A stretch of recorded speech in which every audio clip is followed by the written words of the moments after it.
ایک ایسی قوم جس پر اللہ تعالیٰ نے بے شمار برکتیں نازل کر رکھی تھیں، زرخیز زمینیں، اناج سے بھرے ہوئے گودام، دھوپ میں چمکتے ہوئے محلات اور ایسے ایسے بازار جہاں سونا ہاتھ بدلتا تھا، مگر ان سب کے باوجود ان کے دل خالی تھے اور وہ کہتے تھے اگر اللہ ہم سے ناراض ہوتا تو ہم اتنے امیر نہ ہوتے۔ اور یہی وہ غرور تھا جس نے انہیں حق سے دور کر دیا۔ اس طرح سے انہوں نے نعمتوں کو مقصد بنا لیا اور نعمت دینے والے کو بھلا دیا۔ اللہ تعالیٰ نے اس قوم کی ہدایت کے لیے حضرت یونس علیہ السلام کو مبعوث فرمایا۔ انہوں نے فرمایا، صرف اللہ کی عبادت کرو، یہ بت تمہیں کچھ نہیں دے سکتے، ہم اپنے باپ دادا کے طریقے پر ہیں۔ مگر قوم ہنس پڑی اور وہ کہنے لگے، ہم طاقتور ہیں، امیر ہیں، اگر اللہ ناراض ہوتا تو ہم یہاں نہ ہوتے۔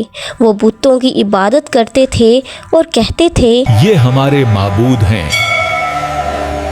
یہ ہمیں اللہ کے قریب کرتے ہیں۔ حضرت یونس علیہ السلام مسلسل انہیں سمجھاتے رہے مگر وہ انکار کرتے رہے، یہاں تک کہ انہوں نے کہا، اگر تم نہ رکے تو اللہ کا عذاب آئے گا، لا کے دکھاؤ عذاب۔ ناظرین، ان کی سردار صرف بتوں کی عبادت نہیں کرتے تھے بلکہ بتوں کا کاروبار بھی چلا رہے تھے۔ وہ ہنستے ہوئے کہتے، اگر لوگ اللہ کی عبادت کرنے لگیں تو ہمارا کاروبار ختم ہو جائے گا۔ یہ صرف عقیدہ نہیں تھا، یہ مفاد تھا، دنیاوی لالچ تھا۔ حضرت یونس علیہ السلام انہیں بار بار سمجھاتے رہے اور وہ مسلسل انکار کرتے رہے۔ یونس، تم ہمارے بتوں کی بے عزتی کرتے ہو، یہاں سے چلے جاؤ۔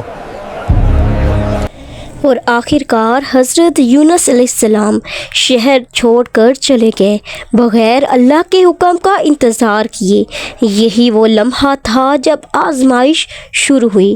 حضرت یونس علیہ السلام ایک کشتی پر سوار ہوئے۔ شروع میں سمندر پرسکون تھا، پھر اچانک سے طوفان آ گیا، لہریں بلند، ہوا تیز۔ ملاح چیخ اٹھا اور کہنے لگا، وزن کم کرو، کشتی ڈوب جائے گی۔ اس کے بعد کرہ ڈالا گیا۔ کرے میں حضرت یونس علیہ السلام کا نام آیا۔ 3 بار ڈالا گیا اور تینوں مرتبہ حضرت یونس علیہ السلام کا نام آیا۔ اب کوئی شک باقی نہ رہا، حضرت یونس علیہ السلام نے خود کو سمندر میں ڈال دیا۔ کروا ڈالا گیا، نام نکلا یونس، دوبارہ پھر یونس، تیسری بار پھر یونس۔ یہ اللہ کا فیصلہ ہے۔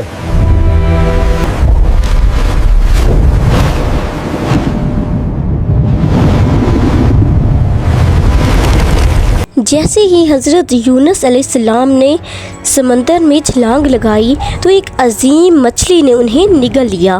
ہر طرف اندھیرا، تنہائی اور خاموشی۔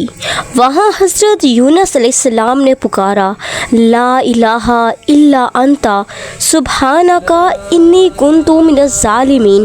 اے اللہ، تیرے سوا کوئی معبود نہیں، تو پاک ہے، بے شک میں ہی ظالموں میں سے تھا۔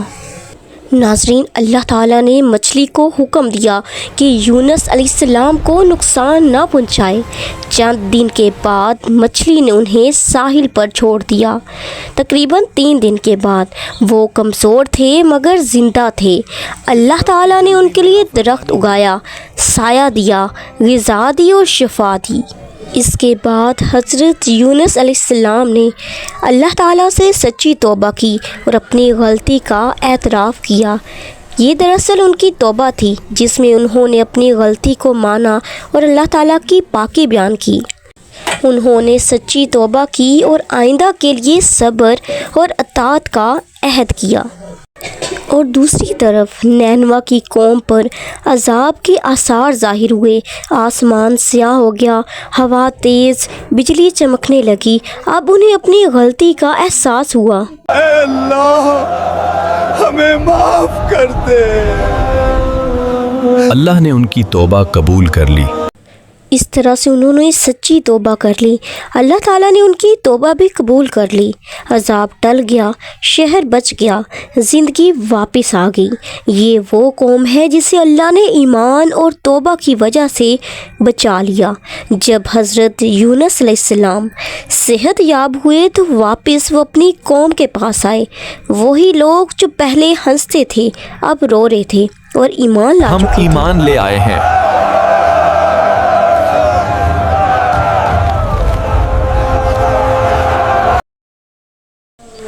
ناظرین، اس سے ہمیں یہ سبق ملتا ہے کہ سچی توبہ سے اللہ کا عذاب بھی ٹل سکتا ہے۔ مشکل وقت میں اللہ کی طرف رجوع کرنا چاہیے، اللہ تعالیٰ بہت رحم کرنے والا ہے۔ تو ناظرین، یہ تھی میری آج کی ویڈیو، اسی امید کے ساتھ کہ آپ کو میری یہ ویڈیو پسند آئی ہوگی۔ ویڈیو پسند آنے کی صورت میں ویڈیو کو لائک کریں، شیئر کریں اور چینل کو سبسکرائب کرنا مت بھولیں تاکہ آپ کو مزید اس طرح کی اسلامک ویڈیوز دیکھنے کو ملتے رہیں۔ ملتے ہیں بہت جلد نئی ویڈیو کے ساتھ، تب تک دیجیے اجازت، اللہ حافظ۔